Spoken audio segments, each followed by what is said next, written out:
Hey, welcome back to No Gears, No Glory. Today, we're going to be doing a little bit of routine maintenance on our 2018 RZR Turbo. We're going to be doing an oil change and front and rear diff fluid changes. We're going to be using the recommended Polaris RZR products from the oil change kit, the demand dry fluid, and the AGL fluid. All synthetics, all recommended, and Polaris products, right? Stick with us, we'll show you how.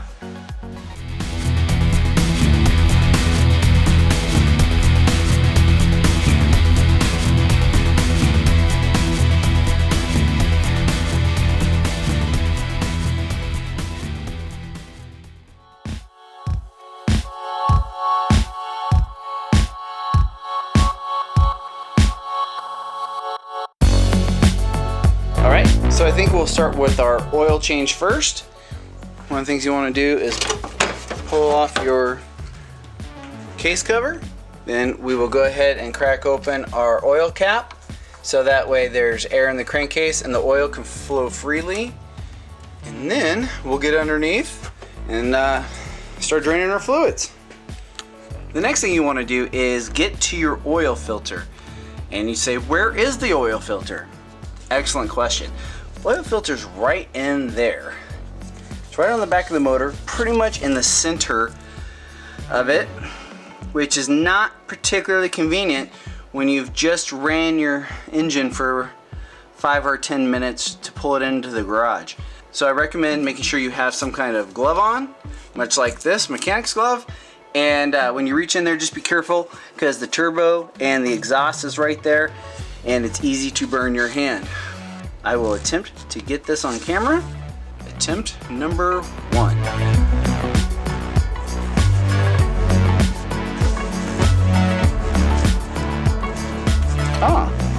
Go ahead and crack that loose.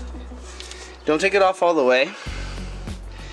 Let the oil drain back into the block and hopefully drain back out into your drain pan. And then after a minute you can pull it with minimal drippage, and I recommend having some kind of shop rag or a cloth, paper towel, shop towel to have in there when you take it off so that any drips don't drip on the block, thus giving you a burning oil smell later. Alright, I got my shop rag and I'm going to reach in and go ahead and grab that oil filter, and I'm going to place it just under the bottom of it as best as I can, in hopes that we catch any oil dripping. Alright, well, I'll wipe that off. Got a little bit of oil on the ground, and there we go. So when doing your oil and replacing your oil filter, one of the things I recommend, first of all, you want to put a little bit of oil around the seal because it creates a better seal that way. And actually pouring a little bit of oil in there and pre-oiling your filter so that when you start your motor again for the first time, you're not dry starting it. Alright, here we go. Now again, remember, this engine parts are hot, so be very careful when you're reaching back here. And do your best not to cross thread your oil filter. It should turn very easily. Alright, I'm going to get my glove on, we'll just snug it up. Now you can't really see it because the area is too tight, I think, but I made a little bit of a gap when I pulled the oil filter off and put it on. Just at the angle that it sits, I unfortunately spilled a little bit of oil. So just take a minute or two and try to wipe up as much as you can. It happens even if you're trying really hard not to, and even when you're recording and telling people how to do it. That's right.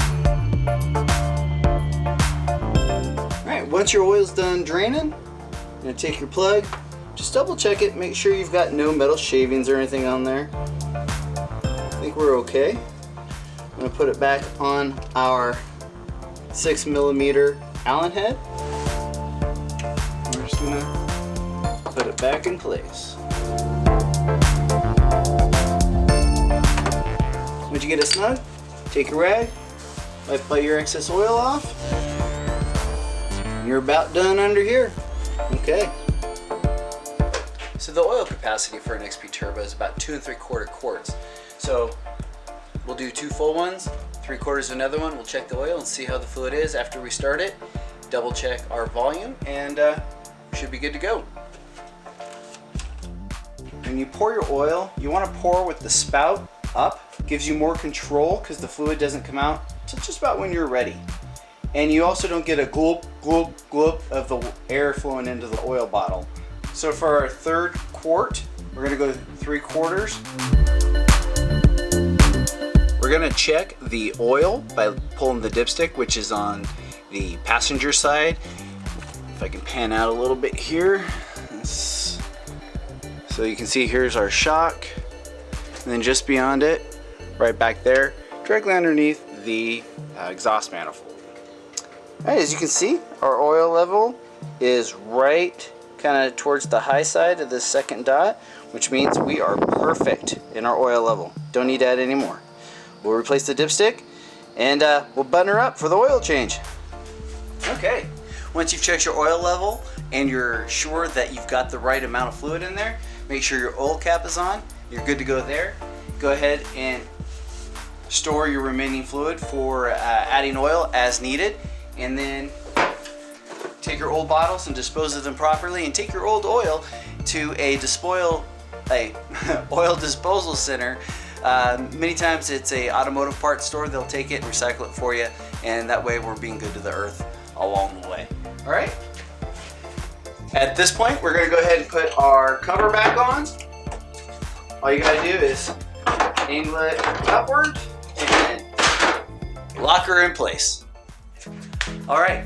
That's step 1 on our Let's Get Ride Ready series that we're doing here. This is our oil change, and you'll be seeing shortly that we're going to be doing our front and rear diff air filter and our CVT belt. Join us on those upcoming videos, and until then, thanks for tuning in. We'll see you next time here at No Gears No Glory. Bye-bye.